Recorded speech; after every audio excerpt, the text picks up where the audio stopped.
বাইরে ঝমঝম বৃষ্টি পড়ছে। আপনি কি এখনো কাজ করছেন, নাকি ইতিমধ্যেই কাঁথা টেনে শুয়ে পড়েছেন? সত্যি করে বলুন তো, বৃষ্টির শব্দ শুনলেই কি আপনারও চোখে ঘুম নেমে আসে?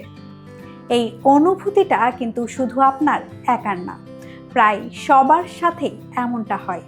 আর এর পেছনে আছে দারুণ কিছু বৈজ্ঞানিক কারণ।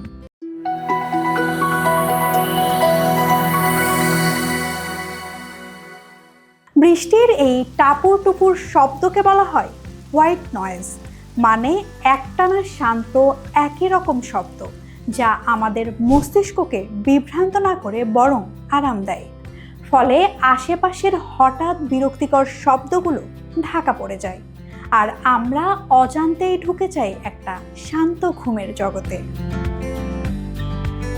খেয়াল করেছেন, বৃষ্টি নামলেই চারপাশটা একটু অন্ধকার হয়ে যায়?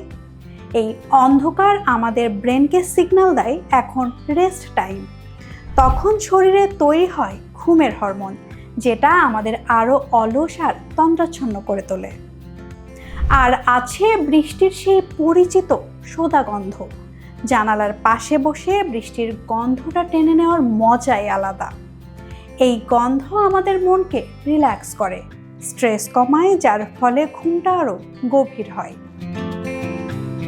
তাই বৃষ্টির দিনে যদি আপনার কাজ ফেলে ঘুম পেতে থাকে, নিজেকে দোষ দেওয়ার কিছু নেই।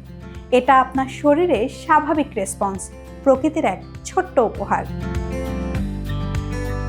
আচ্ছা বলুন তো, বৃষ্টির দিনে আপনার ফেভারিট কি? ঘুম, খিচুড়ি, নাকি জানালার পাশে বসে গান শোনা? কমেন্টে জানাতে ভুলবেন না।